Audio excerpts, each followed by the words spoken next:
جب جسم کے اندر ایک خرابی پیدا ہوتی ہے تو نشے کی بیماری کا آغاز ہوتا ہے، جس میں نشے کے زہریلے مادے بننے شروع ہو جاتے ہیں اور نشہ جلدی سے ہی اثر کھو دیتا ہے، اور جیسے پہلے اثر کرتا تھا اب نہیں کرتا، اور ہمیں کوفت ہونے لگتی ہے، اور اس کوفت کو دور کرنے کے لیے ہم اور نشہ کرتے ہیں۔ تو نشے کی بیماری ایک بہت گمبھیر جسمانی بیماری ہے، ڈائبٹیز کی طرح، جس کے پھر اثرات دماغ پہ ہوتے ہیں، اور پھر اس کے اثرات جو ہے ہمارے ارد گرد کے لوگوں تک پہنچتے ہیں، پھر بڑا فساد ہوتا ہے، پھر بڑا لڑائی جھگڑا ہوتا ہے، پھر بڑا دنگا ہوتا ہے۔ اور اس بیماری کا جو علاج ہے وہ بڑا سادہ سا ہے کہ آپ نے نشہ چھوڑنا ہے، اور آپ کو اگر نشہ چھوڑنے سے بے چینی ہوتی ہے تو آپ نے سکون کی تربیت حاصل کرنی ہے۔ اگر نشہ چھوڑنے سے آپ کو ڈپریشن ہوتی ہے تو آپ نے پھر اپنی ڈپریشن کو دور کرنے کے طریقے سیکھنے ہیں، اور اگر آپ کا دل اداس ناراض رہتا ہے تو آپ کو کاؤنسلنگ میں آنا ہے۔ اگر آپ کو معاشرے کو فیس کرنے میں دشواریاں ہیں، شیم فیل ہوتی ہے، تو آپ نے اس سے نجات پانی ہے۔ تو یہ سارے کام بہت آسانی سے ہو سکتے ہیں، اور دنیا میں یہ کام بہت آسانی سے ہو رہے ہیں، لیکن گریسفلی کا لفظ ایک کی ورڈ ہے کہ گریسفلی آپ نے اس بے یقینی کی کیفیت کو قبول کر لینا ہے کہ یہ ایسا ہو سکتا ہے۔ کیونکہ دیکھیے، ہم سب اس دنیا میں زندگی گزارتے ہیں تو بے شمار چیزیں ہیں جس میں ہمارا دل گارنٹی مانگتا ہے، پر گارنٹی ملتی کوئی نہیں۔ ہم سفر کرنا چاہتے ہیں تو دل گارنٹی مانگتا ہے، وہ کہتے ہیں انشورنس تو کر سکتے ہیں، گارنٹی کوئی نہیں دے سکتے۔ اور جب ہم ایک دفعہ گارنٹی مانگنا چھوڑ دیتے ہیں اور گریسفلی چیزوں کو ایکسیپٹ کرنے لگتے ہیں تو اس سے فائدہ ہوتا ہے۔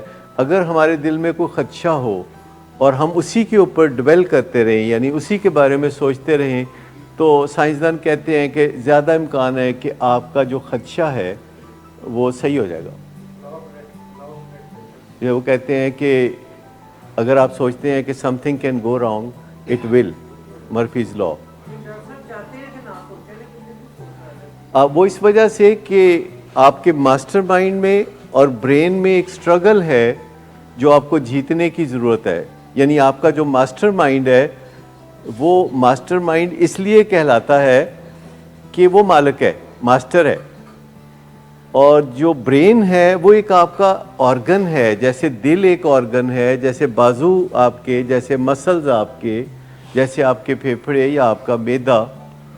لیکن جب ہمارا برین جو ہے ریورس گیئر لگا دیتا ہے اور ماسٹر مائنڈ کو انفلوئنس کرنا شروع کر دیتا ہے، رات کے 1 بجے آپ سونے کے لیے تیار ہیں، یا آپ سوئی ہوئی تھیں اور آنکھ کھلی اور آپ کو ایسی باتیں یاد آنے لگی اپنے بیٹے کے بارے میں یا کوئی زندگی کے بارے میں جو کہ ڈیفینیٹلی امپورٹنٹ باتیں ہیں، لیکن ان کو رات کے 1:30 بجے نیند خراب کر کے سوچنے سے بہتر یہ ہے کہ آپ دن میں کوئی وقت مقرر کر لیں اور 2 وقت مقرر کر لیں، اور اپنے اس خصوصی مسئلے کو جو آپ کے بیٹے کی بحالی سے یا زندگی سے متعلق ہو سکتا ہے، اس کو پراپر ٹائم ایڈوانس میں دے دیں۔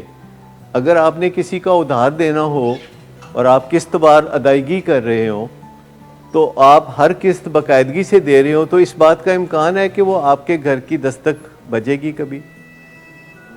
اگر آپ اپنی قسطیں صحیح ادا کر رہے ہیں تو دستک نہیں ہوگی آپ کے دروازے پہ۔ لیکن اگر آپ نے کسی کا ادھار دینا ہے اور آپ وعدے پہ وعدے کرتے ہیں اور ادھار چکاتے نہیں ہیں، تو وہ بندہ پھر کس وقت آپ کے گھر دستک دے گا؟ وہ ایسے وقت میں دستک دے گا جب آپ گھر پہ پائے جاتے ہو، یعنی سویرے 5 بجے آ جائے گا وہ بندہ۔ عموماً ایسے جنہوں نے باقی اپنا ادھار واپس لینا ہوتا ہے وہ سویرے 5 بجے لوگوں کے گھر میں دستک دیتے ہیں، ان کو پتہ ہوتا ہے کہ اس وقت زیادہ تر لوگ گھر پہ پائے جائیں گے۔ تو آپ کبھی یہ کر کے تو دیکھیے کہ اپنے ضروری امور کے لیے ایک ڈیڈیکیٹڈ ٹائم رکھیں۔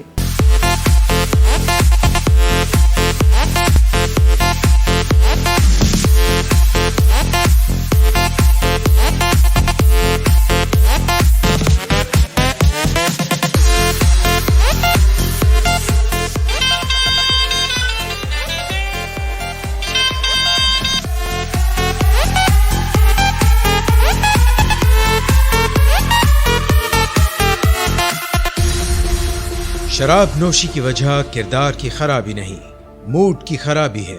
شراب نوشی کبھی بھی نشے کی بیماری میں بدل سکتی ہے۔ نشے کی بیماری ہر سٹیج پر قابل علاج ہے۔ مدد حاصل کیجیے، کیونکہ وہ ایسا نہیں کرے گا۔ ولنگ ویز سے مدد حاصل کیجیے، کہیں سے بھی مدد حاصل کیجیے، لیکن فوری مدد حاصل کیجیے۔ جس معجزے کے انتظار میں آپ نے بہت دیر کر دی، اب وہ دستک دے رہا ہے۔ مدد حاصل کیجیے، مدد حاصل کیجیے، مدد حاصل کیجیے۔